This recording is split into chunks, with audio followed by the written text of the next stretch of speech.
Thanks to the lame ass security, I'm going home. Masa lalu adalah cerita yang tak akan pernah habis untuk ditimba. Masa itu bisa dijadikan pelajaran untuk lebih baik di hari ini.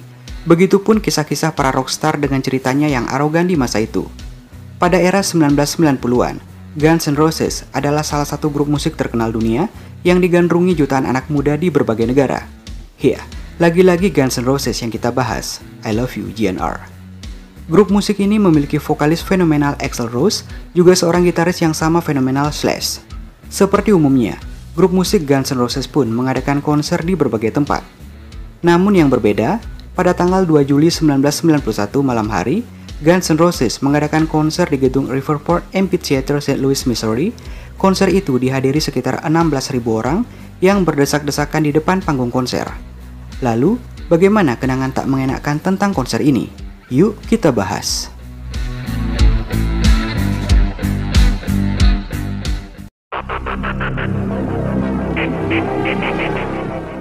Band ini membuka konsernya dengan gegap gempita dengan lagu Perfect Crime.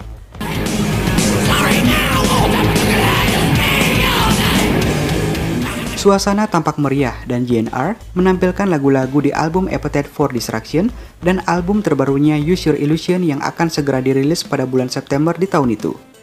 Beberapa penonton tampak antusias dan dengan ramahnya, Axl Rose menjabat tangan-tangan penonton yang mengacungkan tangan kepadanya. Namun suasana berubah menjadi genting ketika masuk pada aksi drum solo Matt Sorum, bass solo Duff, dan dilanjutkan dengan aksi solo gitar Slash dengan Godfather Theme Song. Terlihat segerombolan orang dari geng motor meringsek maju dan menerobos barisan penonton lain. Walaupun saat itu Axl Rose berada di belakang panggung, namun ia tahu kejadian itu. Dan saat itu, Slash sedang asyik dengan Godfather Theme Song. Sebuah kerusuhan yang dikobarkan oleh pemimpin suatu geng sepeda motor Stump dari The Saddle Tramps mengganggu penggemar di baris depan. Axl meminta para petugas keamanan untuk menyingkirkan orang itu. Tetapi, karena para petugas keamanan adalah teman geng sepeda motor tersebut, maka mereka menolak permintaan Axl. Geng itu kemudian menghalau Axl dengan mengayunkan kamera. Axl sekali lagi meminta petugas keamanan untuk mengekstradisi sang pengendara motor. Sekali lagi, petugas keamanan menolak permintaan Axl. Axl langsung menangani sendiri masalah itu. Ketika lagu ke-15 Rocket Queen sedang ditampilkan, Axl melompat ke arah kerumunan penonton untuk menghadapi sang pengendara motor. Perkelahian tidak terhindarkan, dan Axl sempat terekam kamera memukul wajah salah satu dari mereka. Axl bangun dan naik panggung dengan berkata, "Terima kasih untuk petugas keamanan yang pengecut dan saya akan segera pulang ke rumah," sambil memanting mic-nya. Slash menambahkan, untungnya Axl hanya memanting mic di lantai dan mereka akan segera pergi dari sana. Sambil mengacungkan jari tengahnya, ribuan penonton menanggapinya dengan berteriak-teriak, "Omong kosong, omong kosong." GNR berniat kembali merampungkan sisa konsernya malam itu setelah tahu bahwa para gangster itu telah dikeluarkan dari arena konser. Axl Rose juga membutuhkan waktu lama ketika soft lens-nya hilang di kerumunan penonton dan membutuhkan soft lens baru. 20 menit telah berlalu dan teriakan penonton masih menggema di arena, namun beberapa menit setelah itu lampu di panggung menyala. Semua penonton yang berada di arena menyangka kalau GNR akan kembali melanjutkan konsernya. Namun tidak demikian. Yang ada adalah para roadies yang mulai melepas peralatan band dan sound system dari panggung. Hal ini seketika membuat marah para penonton dengan melempari botol, kursi, batu, dan apapun yang bisa dilemparkan ke atas panggung.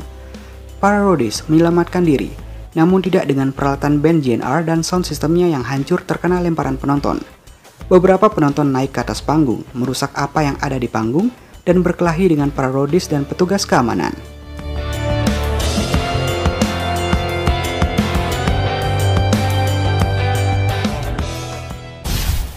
Melihat masalah ini menjadi besar, maka Guns N' Roses mengumumkan dengan pengeras suara di arena itu bahwa mereka akan melanjutkan konsernya, dan penonton diharap tenang jangan bertindak anarkis.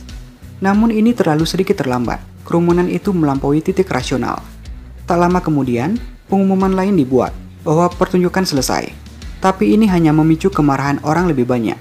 Beberapa petugas polisi berkumpul di panggung dan mereka malah menjadi korban kemarahan penonton. Aksi pelemparan ini menjadi aksi pelemparan terburuk sepanjang sejarah konser musik di dunia. Mereka mempreteli dekorasi panggung dan mengambil potongan-potongan besinya untuk saling dilemparkan dengan petugas keamanan. Pada satu titik, ada sebanyak 25 polisi di panggung. Kursi robek dari engselnya dan dilemparkan oleh bagian kerumunan pada saat menuju panggung.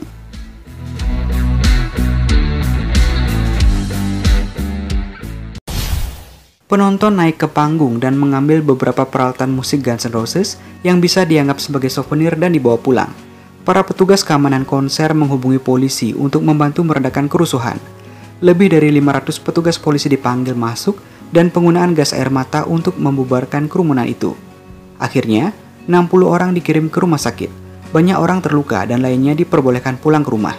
15 orang ditangkap atas tuduhan mengganggu kedamaian, mulai dari penghancuran properti, serangan terhadap brodis dan petugas keamanan.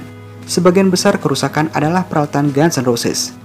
Piano milik Axl hancur total dengan bagian-bagian yang sudah dipreteli penonton dan dibawa pulang.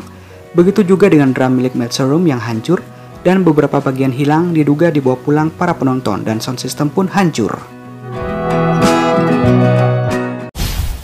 Menyusul kejadian ini, sangat disayangkan media massa dengan cepat menuju kepada Axl Rose. Tuduhan dibuat di segala arah. Polisi, personel keamanan, fans, dan para pejabat dari production kontemporer membuat komentar dan tuduhan terhadap satu sama lain dan band untuk pers. Slash, ketika dimintai komentarnya di sebuah majalah musik menyatakan bahwa dia tidak menyalahkan Axl Rose dalam kerusuhan ini. Axl Rose tidak bisa digugat dalam kurun waktu 2 tahun ke depan, karena mereka harus merampungkan tur dunia Use Your Illusion, dan album ini dirilis di seluruh dunia pada tanggal 17 September 1991, dan kerusuhan pada 2 Juli 1991 di St. Louis diabadikan dalam album Use Your Illusion dengan menuliskan Fuck You St. Louis dalam sebuah catatan pesan di daftar terima kasih.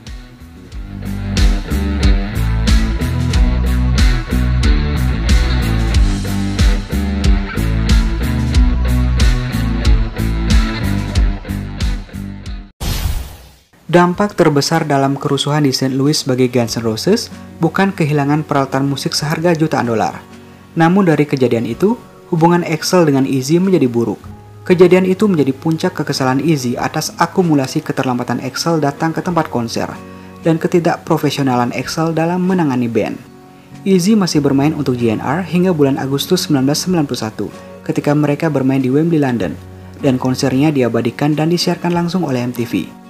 Perseteruan Axl dan Izzy semakin menegang selepas kejadian St. Louis, dan kesulitan berada di sekitar Slash, Sorum, dan McKagan karena baru menemukan ketenangan.